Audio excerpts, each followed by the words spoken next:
Hello, my name is Susanne Evans and welcome to the ChangeStories podcast. This is a podcast for people who are interested in creating change, whether that is within organisations or for individuals. In each podcast episode, I will have a conversation with someone about their work to share their story. Each story and conversation will provide you with ideas and inspiration for your own organisation or for you personally. To find out more about each episode, including further reading, and to share your change stories, go to www.changestories.co.uk. Hello and welcome to the Change Stories podcast. My guest today is Tabbin Almond. Hello, it's lovely to have you here. Oh, hello. Thank you for inviting me. So I'm going to talk to Tabbin about her amazing book, which is called Bottling Up Trouble. And there's an introduction on the back, which I was going to read to you to introduce her and her work. So Tabbin's drinking career started early and really took off when she worked in advertising. Her drinking made her miserable and affected every area of her life. Now, having overcome her own addiction, she works as a coach, blogger, podcaster and speaker to help others control alcohol and find freedom. I've been loving your book, so I'm really excited to talk to you about it today. Oh, that's great. I'm glad you've enjoyed it. Yeah, it's very thought-provoking, so I'll dig into that a bit later. But I just wanted to ask you, why did you decide to read it? What led you to write the book? Sorry, what led you to that point? I was working with a coach, a business coach myself, and we were talking about the work I was doing and the sort of people I was coaching. And I commented to her that, you know, because my sweet spot is kind of quite senior people who tend to come to me with a lot of shame around their drinking and thinking, I should know better and all that sort of stuff. And they were very worried about people at work knowing that they had a problem.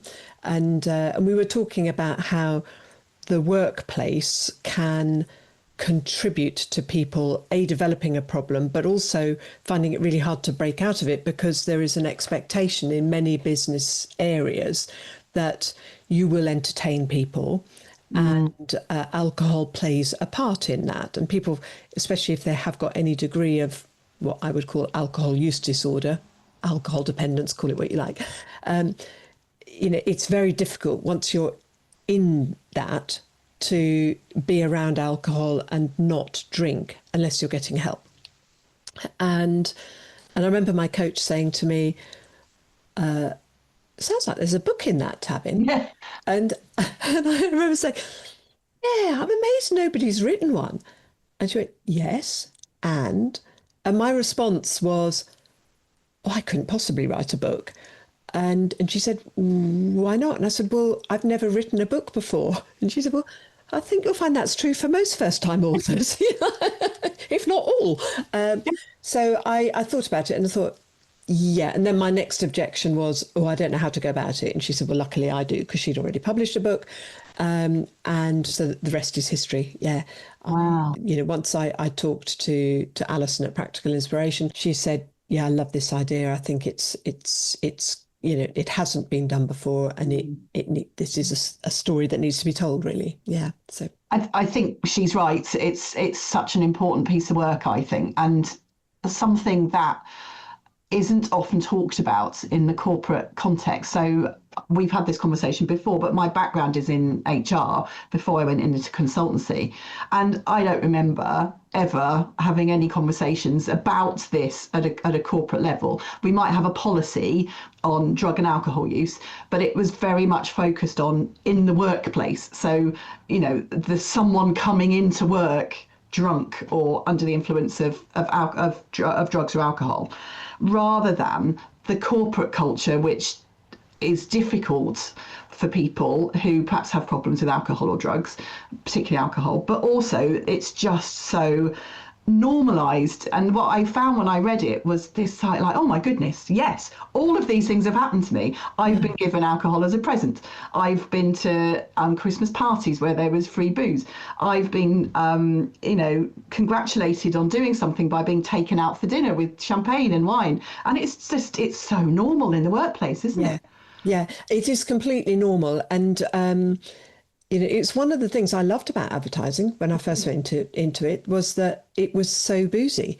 And it's not the only industry. And although things have changed a bit, alcohol is still centre stage when it comes to the socialising and bonding. Um, and there's still a long way to go. But it's also the thing that really bothered me when I started doing the research for the book was the bit that I hadn't really thought through that much to begin with was the inclusion aspect. The fact that an alcohol-centric culture makes some people just feel kind of excluded, othered, not part of the cool gang, as it were, and that I think is bad for the individuals involved, but it's also bad for those businesses, and it explains, I think, why some industries, advertising being one, insurance, corporate finance, those sort of industries where booze is kind of still quite prevalent.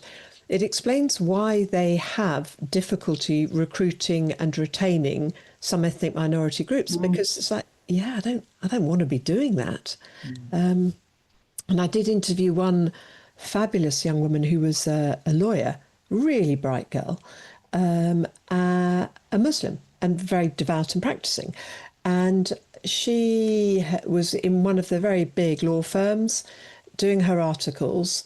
And it's one of those firms where they take on lots of people and they will keep a proportion of them. And the criteria for who they keep is kind of best fit. It's all a bit subjective. And those decisions are being taken by predominantly white men in their 50s.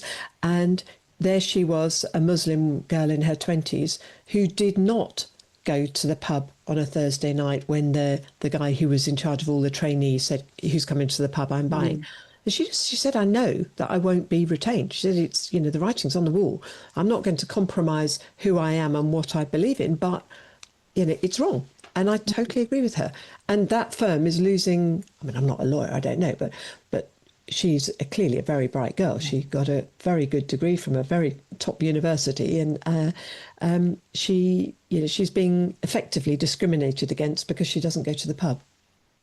And I saw that myself in my own career. So before I was self-employed, I worked for some of the big consultancy firms. Again, quite a boozy culture. And before that, I did oil and gas, which was even worse. But I found that when I went back to work after my daughter was born, I missed a lot of things because I couldn't stay on in the office after hours and go out because I had to get back home, or I didn't want to because I was tired because I'd been up 2 or 3 times in the night. And I missed loads of stuff, things that were talked about, projects that were discussed, opportunities, because I wasn't part of that group who would stay in the office until 6 o'clock in the evening and then go to the pub next door, and that was nothing to do with my ethnicity or anything else. It was just, it's my family life, my circumstances at that time meant I didn't want to do it. And it was very obvious to me. And actually, it was a very male-dominated environment. And most of the other few women in the environment felt exactly the same. Yeah. And that's a sort of, I suppose it's sort of gender bias, really, isn't it? But when it comes back to the alcohol piece, it's not just, you could argue that you could go to the pub and not drink alcohol, but there is still some, go on, have a proper drink kind of stuff that goes on. It's less, and I think because the younger generation really are choosing not to drink so much, but there's also kind of a loss of respect by that group for the older people who are using alcohol as, this is how we bond, this is how we do things around here. It needn't be. And it's actually lazy, I think, nowadays to give alcohol that job of being the glue, and certainly giving alcohol as a corporate gift. It's just really lazy thinking, and can cause problems for people. Yeah, and I think it is the default. I've seen it myself only recently. That's what you get as a present. Yeah. And it's interesting that that's still the case. I guess a big part of your work is holding this mirror up to the corporates, isn't it? To kind of enable them to have that reflection on, oh, okay, this is causing us problems. It's causing people in our workplace problems. We need to do something differently. In your experience, how open are senior leaders in making this change to doing things a bit differently? Not at all. I would say Yeah, I thought that might be your answer. really, really hard. Yeah. Mm. And there are a lot of reasons for it. Here in the UK, it's made even more difficult by the fact that having a problem with alcohol is not a protected characteristic or a protected disability. So if you are off work with stress or anxiety or depression, you're off sick. And your employer has to obey the law and look after you, and you can't be fired for any of those, even though all three of those conditions may well be being caused by your drinking. Mm. But if you actually say to them, I've got a problem with booze, you can be fired for that. Just for having a problem. It's like, well, in that case, you're not up to the job. Sorry, you've got to go. Now, we're the only English speaking country where that is true. There may be other countries where it's true, but in Australia, New Zealand, States, Canada, we're the only country where that is the case. And so our government has effectively decided that having a problem with alcohol is a lifestyle choice. Yeah. Which I won't swear on your podcast, but You're very welcome to. It's absolute bollocks in that case. It's simply not true. Nobody thinks, oh, great, let's become an alcoholic. That would be fun. That's just, it happens to people. And I think the issue I have is that in many jobs, we are encouraged to drink. Often the guy that drinks and makes it, it's like a badge of honour, isn't it? To come in the next day, however bad your hangover is, you just show up, and there's all this sort of kind of macho, we can take it kind of thing.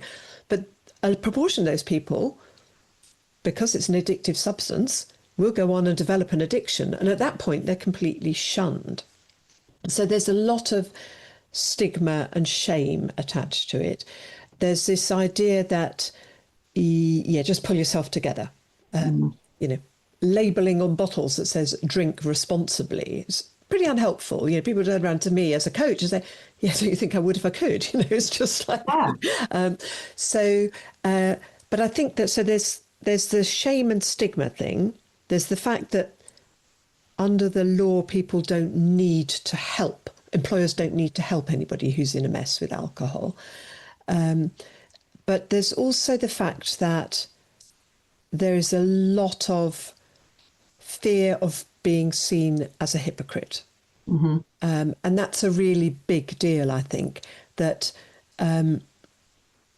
people, a senior leader in a business who does themselves enjoy a few drinks, going out for dinner, having some fine wines, maybe something afterwards and all the rest of it. If they're drinking, they feel a complete hypocrite to be saying to the rest of the workforce, hey, this probably isn't such a good idea, because they are still drinking themselves. So rather than it being a us and them, leaders telling everybody else what to do, my view is that the way to sort of surface this as an issue is that here is a well-being blind spot. It's just something that should be part of our well-being programs and our stress management programs that we're completely overlooking. And we know that, anybody who's ever had a hangover knows that alcohol causes anxiety. Yeah. We understand the biology of that. We know that when you drink alcohol, the chemical reactions in the body lead to the adrenal gland or the HPA axis being stimulated and producing excess cortisol and adrenaline. They are the stress and anxiety hormones. So we understand why that happens.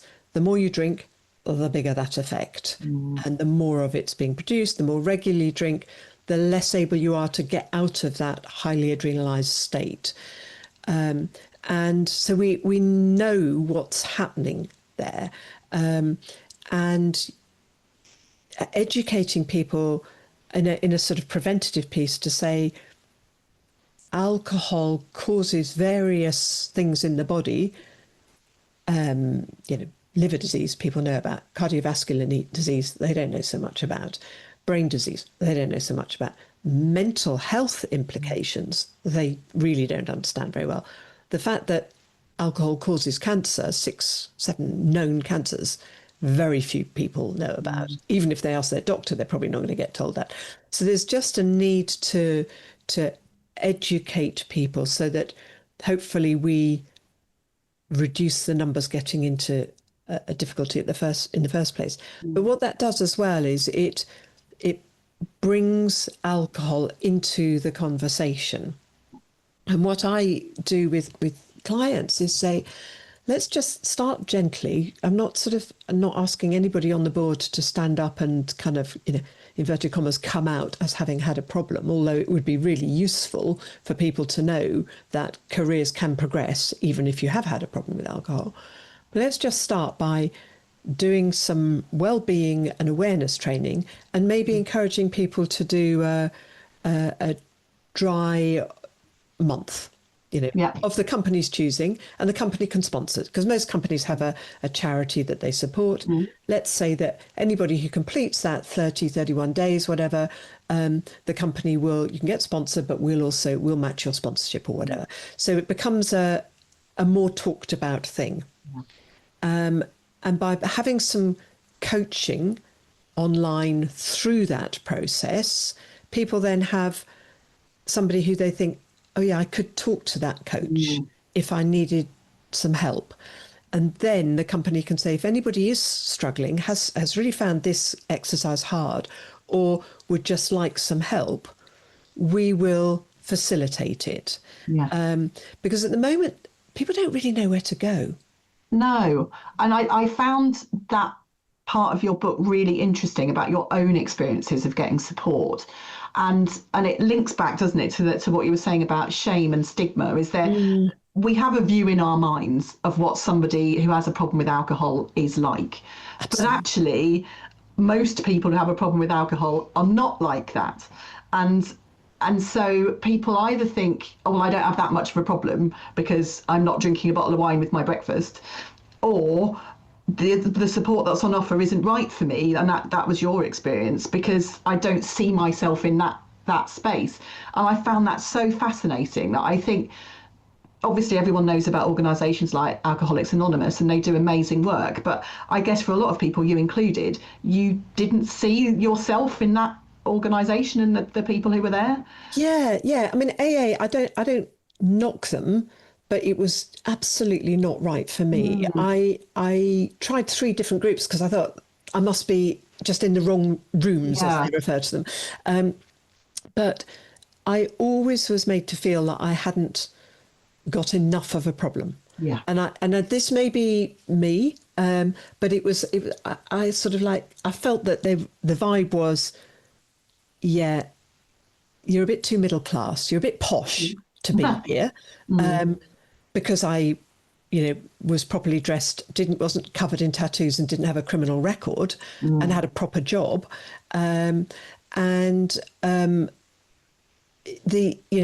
the people in those rooms had mostly really, really hit a severe rock bottom.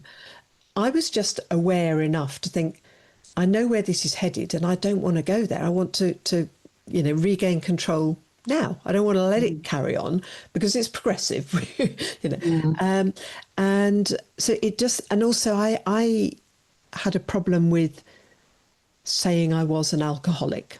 That thing in AA is completely true. You go along, you introduce yourself, hello, my name's Tabbin, I'm an alcoholic. And I wasn't in denial, as my would-be sponsor kept saying. I wasn't in denial about the fact I had a problem. The problem I had was with labelling myself as a something without really, there's no definition of an alcoholic. If you go and ask 10 doctors, they will give you 10 different answers. And actually, I am a person who's got a problem with a substance, but I am not an anything. And if I deal with my relationship with the substance, I'm fine. And in other addictions, you don't say I'm a gambling-aholic. You say I have an addiction to gambling, Yes. or I have addiction to shopping or whatever. Sometimes people tag on the aholic bit but it's sort of done almost in jest. But with alcohol, it's not. It's like this is part of who you are. Yes. And it isn't. There are some little genetic markers that may mean that one person is more predisposed to it than another, but if you want to call it a disease, as in a dis-ease, it's a disease that is from nurture, not nature, primarily. So it sounds like a semantic point, but if you're being asked every single day to define yourself as a something, it kind of started to annoy me. I don't even know what one of those is. I don't, I'm a researcher by background. I don't want to be calling myself something without knowing what it is. And so that was an issue for me. And over time as well, unfortunately, I say it in the book, I have a bit of a problem with both names in the name, both words in the name Alcoholics Anonymous, because I don't like people being labelled as alcoholics. And whilst I completely understand why people want anonymity, and I always guarantee it to all of my clients, I long for there to be a world where we don't feel the need for a problem with alcohol to be kept anonymous, because it says nothing about the person other than they're a human being, and human beings can get addicted to addictive stuff. Yeah. It's not a character weakness or a defect or anything like that. So the more people who can say, yeah, I used to have a problem, but I don't anymore. This is how I did it. How can I help you? Yes. The better, because it destigmatizes it. And that's the process that needs to happen in senior leadership teams. But it's hard, really hard. And it feels, you make this comment in the book, which I thought was interesting, is about it feels very disempowering to say, I am this, because it, exactly as you just said, it's almost like, well, that's it then forever. You're going to be that forever. Yeah. You can never be anything else. And that doesn't feel great, I would imagine. No. And I think, the some of the AA kind of mantra is, you're always in recovery, never recovered. Now, I'm not cocky and complacent and think I will, of course I'll never drink again. But I have changed my mindset around alcohol so much, I honestly don't think I will. I can't foresee the circumstances where I'd think that was a good idea. But there's, I feel liberated from alcohol, not trapped by it and in a daily struggle, which I think, I've got friends who've been in AA for sort of coming up for 20 years, and they still have that mentality of, you're only one drink away from disaster. And I really don't think that's true for me now. And that kind of feels like a very negative way to live your life. Absolutely, full of fear and yes, yeah. And as you say, that shame and stigma isn't going to go away until people start talking about it. And I think I've seen similar things happen in organisations where leaders have told their own story of various struggles they've had in their lives with illness or with their mental health or all sorts of things. And it's incredibly powerful to have that from someone senior. Yeah, I think so. And when people talk, breakdowns and, being off work with severe stress and stuff, so often alcohol has played a part. And I, with another coach, she's just retired, a very, very senior policewoman, and she's got great powers of persuasion. She persuaded about 6 or 7 coaches to all give our time every January, and we coach the police and some ambulance and fire people. So we call it the blue light thing, and we do a dry January program where they get sent videos that we've all made, and then one of us coaches every night of the week. Wow. For the whole of January. And some of the stories that come out through that are, in the police force, amazingly, I think I mentioned it in the book, but it was only in 2016 that the last police station bar in police station bar was closed. Goodness. Yeah. And that was for cost cutting reasons, not because somebody thought, actually, this isn't really appropriate. So there's a very strong drinking culture. And, they do a very, very stressful job. And yet, a lot, it's common for police officers to be off work with stress, but it's called stress. But in many, many cases, it's alcohol use disorder.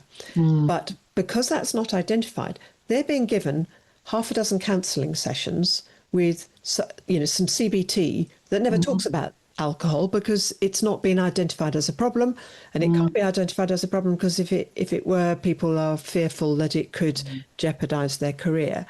Now, there are some really senior police officers who are saying, I've turned things round. So we're beginning to see some changes in some police forces there, but which is wonderful and to be celebrated. But what we need is, statistically, around virtually every board table where there are more than 5 people on the board, there'll be somebody there who's struggled with alcohol or maybe struggling with alcohol. And when we know that over 40% of adults are at any one time trying to cut back. So this isn't a small problem. No. Whether they've got a major problem or a minor one, this is something that affects all of us. So I don't really, it's easy for me to say, but the more we can destigmatize this and encourage openness, and this is an issue for every human being in an alcohol-soaked culture, as opposed to a them and us thing, I think the better. And the savings for businesses are just huge. The absenteeism, and businesses won't know. None of us can really know. When I published the book, I'd got Ipsos to do some research for me into how many people had a day off in the last 6 months due to alcohol. And my expectation is that the real figure is higher than that. But the startling thing was that 94% of those people had lied about why they were off sick. So it was, the dog's unwell, I've got to take the children to the doctor, I've got this, I've got to look after my, nobody, 6% said the truth. So no employer is going to know the scale of the problem. And it varied by age and region, but the lowest figure anywhere was 6% of the sample saying they'd been off sick, and that rose to 13%. And it was, so somewhere it's probably the higher end of that, if not a bit higher in reality, because it's not something that people kind of fess up to because of all the stigma and shame. But I think the really telling thing is that they're not telling the truth because they feel that it would jeopardise their career progression. They don't want to be labelled as, they've got a bit of a problem with booze, probably better not promote them. So, which is ironic because they're being encouraged to drink as well. Yeah. I mean, this is the real challenge, isn't it? Talk about a wicked problem to try and solve, but you've got, on the one hand, that no one wants to talk about it. On the other hand, we have to talk about it because it's affecting a huge proportion of the workplace. And you've also got a culture and organisations that are encouraging it. And I think a lot of change as well in sort of practice in organisations, and I see this all the time. Often at senior leadership, there's this view of, well, I had to do this when I was rising up through the ranks. I had to work long hours. I had to go out for dinners. So why shouldn't they? And so you've got all these things together pushing in the wrong direction. But actually, I really loved what you said earlier about it's just starting to have those conversations. Let's just start talking about it honestly and openly. Tiny steps, and then by that you start moving things in a slightly different direction. And just I think for people to know that somebody they knew, respected and worked with for a long time was struggling and has been able to put it right and has, things have improved in their life as a result. Those stories are really inspiring. So, I am always happy when people say, actually, would you just come and do a talk at our conference? I say, absolutely, 100%. And I haven't unfortunately got a really sort of gory rock bottom story to tell. I've got some photographs of me pissed and looking pretty horrendous, but I haven't really, I didn't get arrested ever or anything like that. But I knew what was going on in my life. I did get breast cancer. I've no idea whether that was because of my drinking or not. Mm. But at the time, I had no idea. And the worst of it was that once I was recovered from it, I went back to drinking, completely unaware that I was increasing the risk of a recurrence by doing so, because that information isn't widely shared. So I think that there is a lot of poor awareness or Yeah. poor understanding of what alcohol does. And ironically, it's the youngsters, the 16 to 24s, who choose not to drink for, a lot of them. I know some of them are doing drugs instead, and but they're definitely drinking. Far fewer of them are drinking than in my generation, for sure. It does seem very different. I was thinking back to what you were saying about your story, though. I wonder actually whether your story is more meaningful to people because it's going to chime more with their own experience. So I think it's always inspiring to hear about someone who's, as you say, has hit rock bottom and pulled themselves out of it. But sometimes, I know I've sat in rooms with lots of hearing those stories, and sometimes it feels quite removed from you. Yes. Yeah. And you could be like, wow, that's amazing, or well, that's not me. Going back to, Yes. I'm Yeah. not an alcoholic because I'm not X, Y, or Z. Mm. I wonder actually whether your story, because it will be more similar to people's experiences. They Yes. can think, oh, actually, maybe I do have an issue with alcohol. Maybe I do need to get some help, and that's really powerful. Yeah, I think you're right. Yes, I mean, it's for standing up on a conference platform. There's a guy who used to be on breakfast television years ago called Beachy Colclough, and his rock bottom was waking up in a gutter on the street. He was living rough with a dog peeing in his face. Oh my goodness. That makes everybody sit up, and that's a highly memorable moment in anybody's sort of speech. And I haven't got one of them. No, thank goodness. Yeah, exactly. Yes, but I was just lackluster. Had a habit of, you know, stopping to buy petrol and squeezing 5 litres of petrol into my car in order to go into the shop, because then I'd say, oh well, I'll just get a bottle of wine because somebody might pop round. That wasn't the point of it. It was I was going to drink it that night, and I knew I was. But it's that low level that Yeah. there's a guy called Andy Ramage who's another alcohol freedom coach, and he talks about as middle lane drinking. Nothing spectacular, just hogging that middle lane. Yeah. But there are an awful lot of people like I was. And they're unhappy, they're unfulfilled, their relationships are not what they should be, they're niggly and bad tempered, and by 3 o'clock in the afternoon they're just obsessing about and that battle of willpower's going on a daily basis, and they're full of self-loathing, and yeah, just life feels a bit shit, really. And those people deserve better, but they don't know where to go, and they probably wouldn't define themselves as an alcoholic. They probably No. aren't going to land up in the rooms of AA, but they may well do, in 10, 15, 20 years' time, or they may well get a very serious health problem. And I've been to way too many funerals of people who I worked with in advertising whose health was severely affected by their drinking, whether or not they knew it, but you can just tell, yeah. So that's a sadness, and it's not necessary. Yeah. And I think in my experience of big corporates, they all have employee assistance programs, and Yes. they're all advertised, everywhere. I was in an office last week, and it's in the toilets, and it's got this list of things that you could ring them about.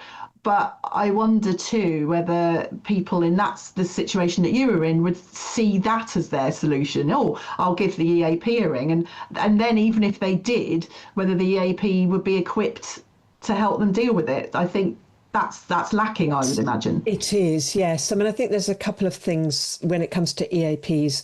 One, they deliver what their clients ask for. Yes. And we know as well that the clients will put them under a lot of financial pressure. we want to stick with you, but you need to reduce the fees a bit.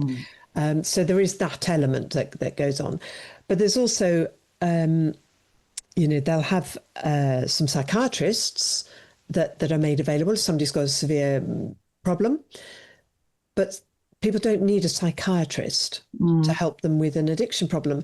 And you need somebody, who gets it, who's got that lived experience, and who's trained and can help. That is, yes, as a coach, we use some CBT techniques, but it's not just about CBT. There are certain, there are facts that people need to understand about alcohol in order to help them. They need to understand how their brain works, and they need help in unearthing the reasons why they like to drink and why they have developed a degree of addiction and somebody else hasn't. And that's nearly always because of emotional stuff that, those of us that get into a mess with alcohol, it's usually because we have given alcohol a job of numbing. It's a form of self-medication from stuff we don't want to face.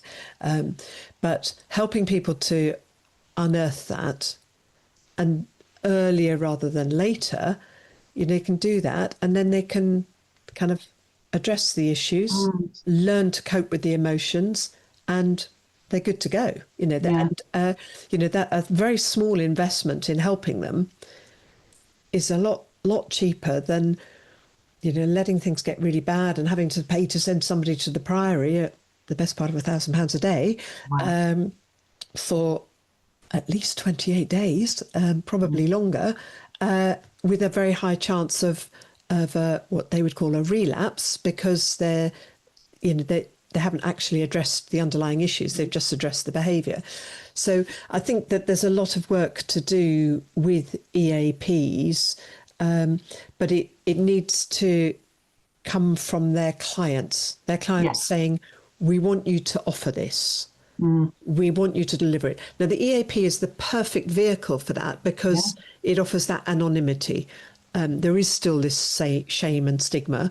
And so people feel much safer going to the EAP and having it provided that way, or through a private medical, a BUPA or whoever, rather than talking directly to the boss. But it needs to be in place, and it's very rare for it to be. I mean, I know that several coaches have approached the EAPs and the medical, and it's all like, nobody wants that. Nobody wants it because their clients aren't asking for it, because their clients are seeking to keep the costs as low as possible, which is a false economy. But also, the client perhaps doesn't even know that that's something they should be focusing on. Absolutely. So normal, so normalised, this culture. Yeah.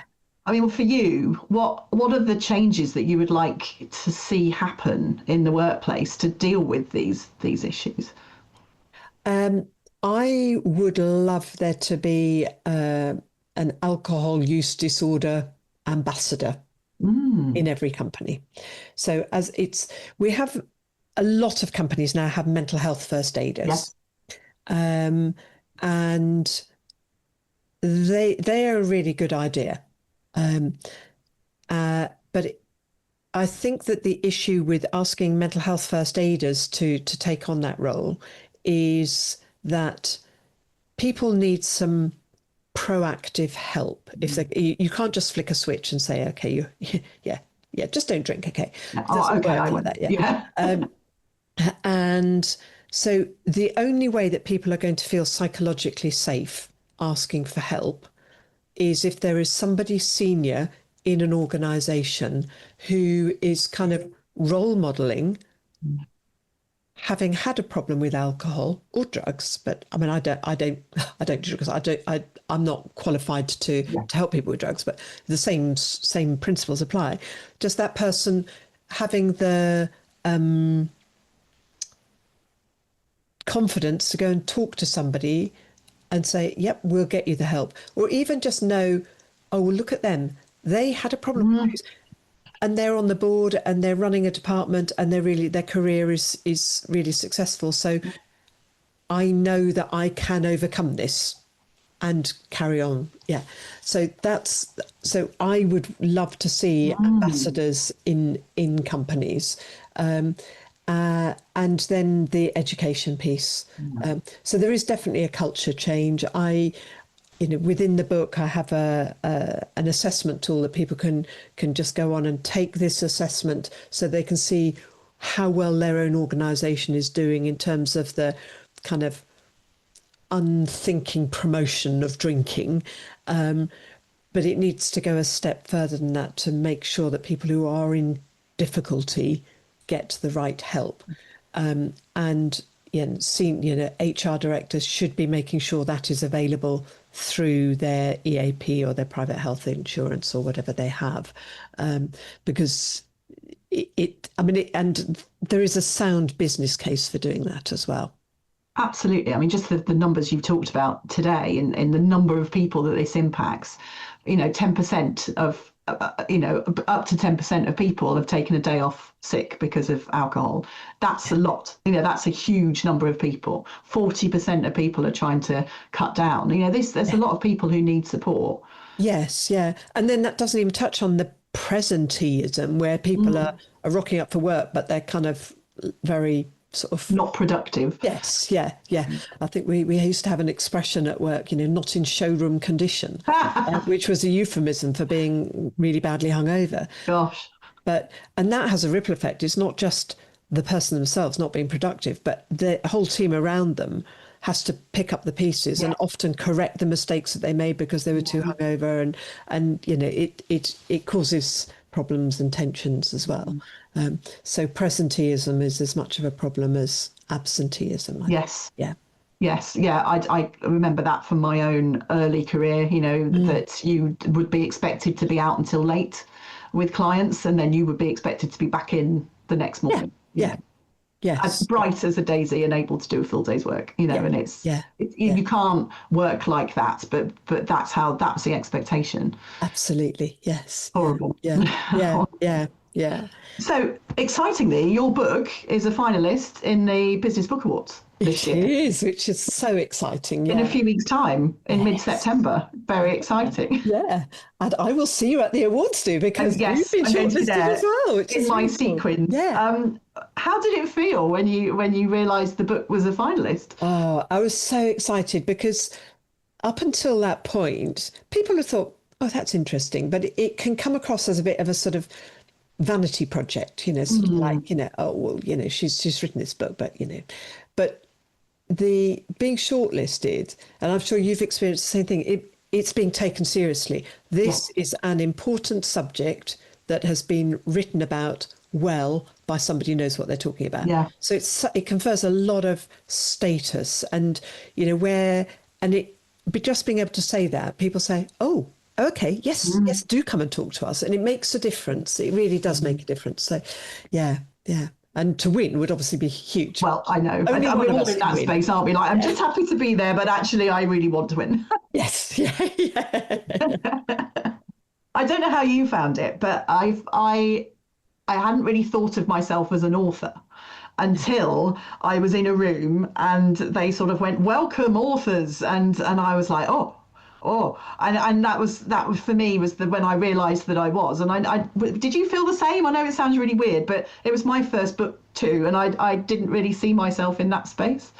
Yeah, I didn't go to the shortlisting announcement because I live in Devon. It was a long way away, and to be honest, I didn't think it was going to be shortlisted. I didn't have the so it was an extra delight. I came home from the cinema, and my WhatsApp was full of congratulations. What have I done? Oh, really exciting. But yeah, I've been to one of Practical Inspiration Publishing's author days, and actually standing with a whole bunch of other authors holding copies of my book and thinking, oh, yeah, this is for real. Like you, my book, I don't know, I haven't seen your book in bookshops, but I live in a fairly rural area. The bookshops tend not to stock business books, but I have seen it in a couple of bookshops in London, and there's no greater kick than seeing your book on shelf in a bookshop. It's like, oh my gaze. But also just seeing people with it. I was on a train the other day and I saw somebody reading my book. And I was just like, oh my goodness. So amazing. Yeah. That hasn't happened to me yet. Someone sent me a picture of it in the wild in a bookshop in Oxford. That was very exciting. Yeah, yeah. I had to go up to the person on the train and I said, "Oh, excuse me, but I see you're reading that book." And they said, "It's really interesting, you know." And I went, "Oh, I'm glad you think so, because I wrote it." It's like, That's so amazing. I bet yeah. they were thrilled, weren't they? They were, yes, yeah. And being not of that generation, I didn't think to take a selfie or do anything for social media. I was just so thrilled with the experience, and then thought that would have been a good LinkedIn post. Yes. But the Did moment they ask you went. to sign it? Yes, I did sign it for them. Yes, yeah, yeah, Oh. yeah, yeah. Well, the very best of luck. I will Thank definitely look you. forward to seeing you in September. So this episode will be going out beforehand. So best of luck. I really Brilliant. hope you win. Yeah. Well, yeah, yeah. Maybe we can win jointly, wouldn't that Well, be? we're not in the same category, so No, it's that's fine. true. Yeah, we can each win our category. Yes, that would be lovely, wouldn't it? Exactly. Yeah, yeah. I've so enjoyed our conversation. I love the book, hugely Thank thought you. provoking. I will be recommending it to my clients certainly because I think it's so important. If people want to find out more about you and the work that you're doing and your book, where should they go and look? Okay, my website is wine2watercoaching.com. So, and the two is wine2watercoaching.com, which is a slightly irreverent twist on the miracle, because for me the miracle was turning it the other way around. Which I love the name, by the way. Oh, thank you. Yeah, It's very good. yeah. And equally, if you just Google bottling up trouble, I've got that URL, so that'll take you to the website as well. Yeah. Fantastic. Well, thank you so much for talking to Oh, me today. It's been an brilliant. absolute joy, very Oh, it's interesting. been, I know my listeners will enjoy it. So thank you so much for it's coming been along. lovely to talk. Thank you so much, Suzanne. And see you in a few weeks in the sequin. Absolutely. Yes. Thank you so much for listening to this episode of the Change Stories podcast. I love this conversation and I hope you did too. Thanks as ever to my wonderful guests and to Pete Morgan at Monkey Pants Productions for making the podcast sound amazing. If you want to find out more about this or any other episodes of Change Stories, go to www.changestories.co.uk where you will find all the episodes and show notes. If you have enjoyed listening, please rate and review the Change Stories podcast on your podcast listening platform. And do please let me know if you have ideas or requests for future episodes. You can contact me and find out more about change and storytelling on my website, www.feldsparconsulting.com. Thanks again for joining in with the Change Stories conversation.